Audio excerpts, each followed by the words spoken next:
Little bracketology here on Ref the District as we go through March Madness QB edition number 2, Drake Maye versus 7, Joe Milton. Let's go. Greetings and salutations, and welcome to Ref the District's March Madness QB edition. We've gone through the 1 and 8 seeds already. Now it's up to you to help us decide who's going to win between Drake Maye and Joe Milton. Now, Stoner, we're going through this process here because while Washington's likely going to be picking one of the bigger names at 2, Adam Peters has been surprising us, and he very well could drop back or take somebody else and then move up. There's a lot of picks to be made here for the Washington Commanders, and we just don't know what the heck he's going to do. I think one thing that has been consistent is the sort of secrecy, or like you said, just not knowing what his plan is. He's kind of said from the beginning that what he wants to look for in certain players, but he has not tipped his hand at all. He's holding everything close to the vest, and he's not letting us in on what they're thinking in terms of what they're going to do with the number 2 pick or what they're really doing with the whole roster. I mean, we saw just recently how they signed a guy, they had him at a press conference, and that's when they announced that they were actually signing a guy, and because he was already at the press conference. Yeah, Davis from the Chargers. Yeah. This is so different than what we're used to. There are no leaks. We can't get a good, you ask the beat writers specifically, they'll say, I can't get a read on it because I talked to one guy who's close to Adam Peters and he says, I don't know. I talked to another guy who's close to Josh Harris and they say, I don't know. And they're being truthful about it. They just don't know. And that's a little bit different than what we're used to. And we kind of like it. It leaves it for a lot of interpretation, a lot of fun guessing. So it's just going to be wild by the time the draft comes around. Yeah, and there's some people who are still team kind of trade back and get more picks and set yourself up and build the roster.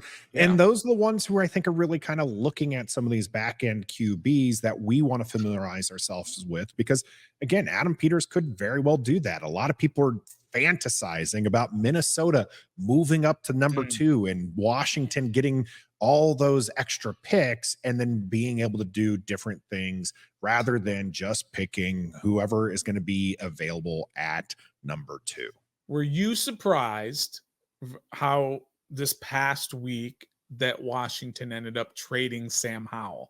And kind of to follow up on that, do you think that that signals, or that's not signal specifically what they're going to do, but does that signal what they're going to do at number 2? Yes and yes. So I was surprised. Honestly, I had said I put $1 onto this actually that Sam Howell was not going to be traded. I didn't see necessarily the value in that, but then I didn't expect them to get what they did in return, especially more value than what you would see Chicago getting for Justin Fields. Yeah. It just absolutely blew my mind that they were able to get, those pick swaps. I know it's harder for people to value there, but it's essentially kind of a 3rd round pick, right?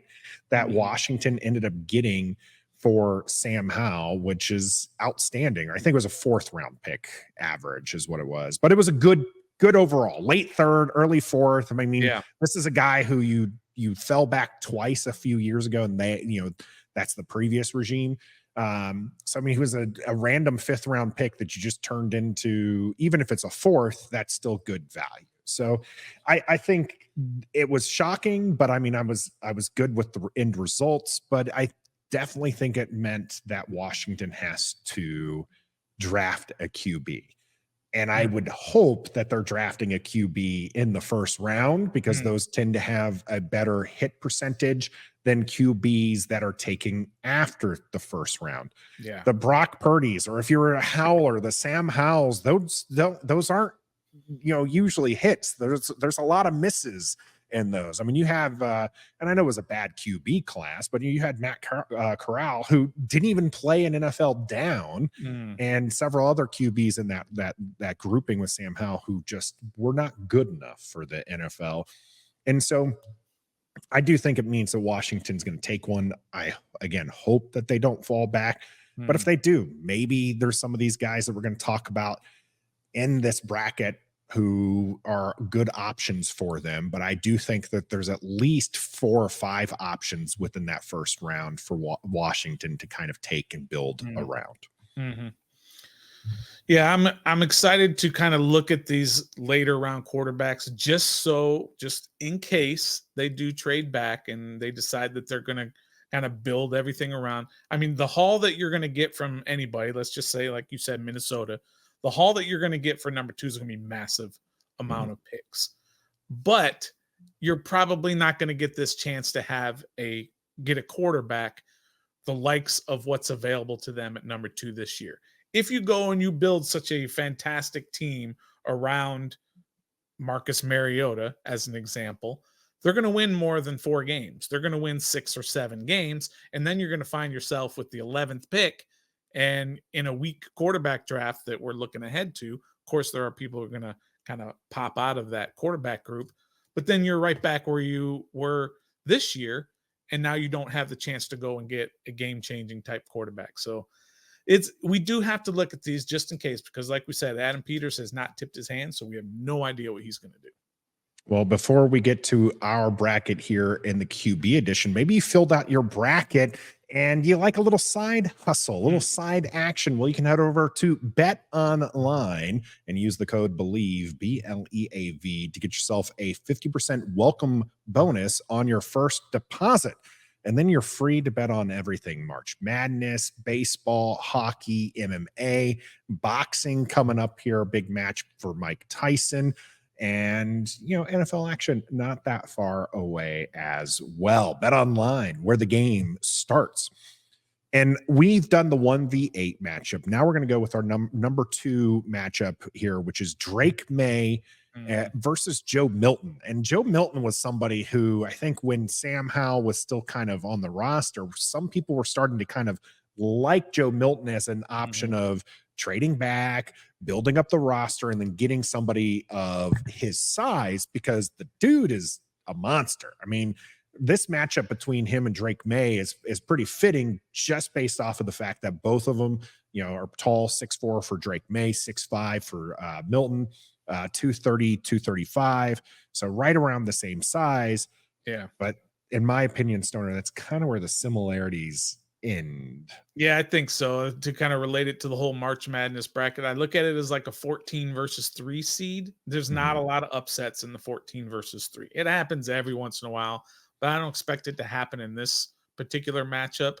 I mean, Joe Milton is a guy that you just want, like you said it, you want to love him as a quarterback. He is a big dude. He has a rocket launcher for an arm. The problem is he's just not a very good quarterback. And he proved it in 2 different spots, both at Michigan and at Tennessee. I mean, Tennessee is, I hate to say it because I know it was your guy that coaches there, right? Your former Oklahoma but that coaches there. Yeah. But he runs a very gimmicky college offense where he just spreads guys way out, and he gets NFL elite receivers out there and just has his quarterback say, okay, throw to this guy. And he's a one-read quarterback. And when he's making that one read, he's still not even making sometimes the proper read. He's not seeing the field. He's not evaluating what the matchups are. They're going to favor him. And he just can't make those type of plays. And I started looking at it, and here's who I comped him to, Nathan. I comped him to Logan Thomas. Logan Thomas was a big dude. Had a rocket arm. I believe for a while he held the record for like that whole velocity spin rate or something in the combine per minute, the RPM yeah, stuff. Yeah, he had that record for a while. Logan Thomas did. And so Joe Milton comes in there and betters Logan Thomas's numbers there with that. He's just got a rocket arm, and he's a big dude. I think he's going to end up being a tight end after a while in this league if he really wants to. That's what kind of athlete he is, and that's the kind of guy people might take a chance on. But he's lost out starting jobs to guys like Shea Patterson and some guys you've never heard of. But Hendon Hooker is a guy who was drafted 3rd round by Detroit last year. He's just lost a lot of jobs and has only gotten to be starters because of injury in most cases. So he's not a guy that they've looked at and they've said, we've got to make this guy our quarterback, even in college. So I don't see it happening in the NFL either. So I think this is kind of a runaway. At least it is for me. It's weird to me that this is, again, when we were making this bracket and we chose to keep Caleb Williams out of it because he's clearly the best quarterback in this class, at least Yep. in our opinion. Yep, And absolutely. so we're going from Jaden Daniels, Drake Maye, JJ McCarthy, and all the others. We're trying to fill out the bottom end of this bracket. And a lot of people kept screaming at me, Joe Milton, you got to make sure Joe Milton's in here because there was some excitement around him. And the more and more I was looking at things, the more and more I was just kind of like, I don't get the excitement. Now, there's a big play here or there that he's made, but then 2 plays later, it's a bad play. And so the consistency isn't there. And I know Sam Howell doesn't have the most consistent tape, but he's still got a lot more traits that are going for him than Joe Milton does. And I think will get drafted in the first round, whereas Joe Milton, like you said, that's a day 3 pick.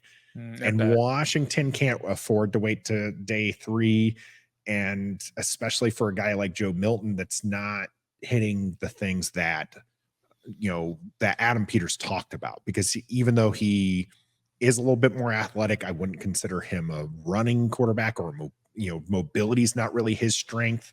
As far as that's concerned, you're not really wanting him to use his legs. You want him to use his arm. His decision making's a little low, and he doesn't really pass that Bill Parcells test either, Stoner. Just the 4 things I remember from the Bill Parcells test, right? Is have to be a senior, a 3-year starter, at least 23 wins, and then also a graduate. That's probably my least favorite of them. Right. Bill was going off the premise like, oh, it shows that you have commitment and stuff like that. That's just, I think that's a throwaway in the NIL days, which is a whole other argument there. But I think the senior 3-year starter thing does speak a lot to me, because it's just like, you want the person to have gone through reps, because QB is a position that you have that reps, and 23 wins is mainly because all those volume stats don't matter. It doesn't matter how far you can throw the football. If you're losing football games, you're still maybe just not the QB. Yeah, I think probably 30 years ago, when Bill Parcells was in his heyday, that those were probably very good qualities that kind of translated into good NFL quarterbacks. But it's just a totally different era nowadays. We don't have time for that anymore in today's world of the NFL, when first round picks are making $20 million a year. They don't have time to kind of figure out who that guy might be and develop him and have him sit for a couple of years behind guys. That just doesn't happen very much anymore. And so I think that's a little bit outdated. And back then, Parcells was very valid in those points, but it's kind of like Nick Saban sitting there saying, well, college football has changed and I had to get it. Well, college football is still going to be fine in terms of producing players and having fantastic viewing when you're watching the games. It's just changed, and you got to change with it. And if you can't change, then you got to get out. And that's why, Bill Parcells is a little old, but guys like Nick Saban and them are leaving, and they're leaving kind of, with that whole attitude of, oh, it's, shake your fist at the clouds and get off my grass kind of deal. Well, it's changed. I love the resident ref the district old man yelling at the old men to get off his lawn. Yeah. I love it. And that's true, but I'm also able to kind of see that things have changed, and you have to change with it. And if you don't, you're going to get left behind. And that's what was threatening to happen to, like I said, guys like Nick Saban and a few of the other coaches who are getting out and complaining about the way college football and college basketball is. Well, that's just the way it is. You got to change with it. I mean, there were probably a bunch of coaches when they started allowing a forward pass that were screaming and kicking and saying, this is a totally different game than I remember. Well, I mean, when you have like the world's best tailback, right? You're like, why do we need to throw at, that should be illegal. It should be illegal. Or you have good defensive run stoppers, and you're but you don't have anybody quick enough to stop a pass. But you're talking about having things change. Okay. And we did this a little bit with our Jaden Daniels, Sam Hartman video. because this is a clear, what we think is a clear walk-away victory, Yes. here for Drake Maye. Yes. Is what's going to stop him later on, because he's kind of just the prototypical QB prospect. I mean, he's a big dude. He's got a strong arm. He's even kind of matching some of this new age kind of being able to use his legs as a threat. So what's going to take him away from winning this overall bracket? From winning the overall bracket, probably because he's a little bit maybe more on the boring side, and we like that excitement of a Jaden Daniels. We like that the abilities of a JJ McCarthy and a Bo Nix. We like that dynamic type player, and that's what those other guys are. This guy's not. Sure, he can get off schedule and he can make plays. Sure, he can run, but he's not the dynamic sort of off schedule playmaker that some of these other guys are. So that's probably the only way he might lose it. But you're right. He is a prototypical type quarterback. He's got the size. He's got the arm strength. He's got the 3 years, however many years he has started. 2 years starter as in North Carolina. Okay, a 2-year starter, right? So he's got some pretty good experience. And he's played in an offense that is not as gimmicky as some of these other offenses. It's a little bit more pro style, although it's not quite what you would want to see for a quarterback. But that's probably the only way he's going to lose, is by us wanting something more exciting. Well, there's a lot of people who are not Drake Maye fans, and maybe they're going to vote for Joe Milton, and we will have a poll up. So we encourage you to make your vote there. Both of us are going with Drake Maye on this one. So if you're a Joe Milton guy, make sure your voice is heard and try to convince some people, because we're not convinced it's going to happen. And then once we have all these results are in, we are going to go ahead and move that bracket along. We still have a 4 and 5 matchup and a 3-6 matchup. Those are probably going to be a little bit more interesting as we move along. Drake Maye here, if he does in fact win in a landslide, like we figure, will be going up against either JJ McCarthy or Spencer Rattler. That's your 3-6 matchup. So make sure you stay tuned here on Ref the District. Like this video, sub to the channel. If you're listening on audio, make sure you leave us a rating and review. I'm Nathan Barry. That's the Stoner here on Ref the District, part of the Believe Network, brought to you by Bet Online. And until next time, Joe Milton, tight end. Be a fan.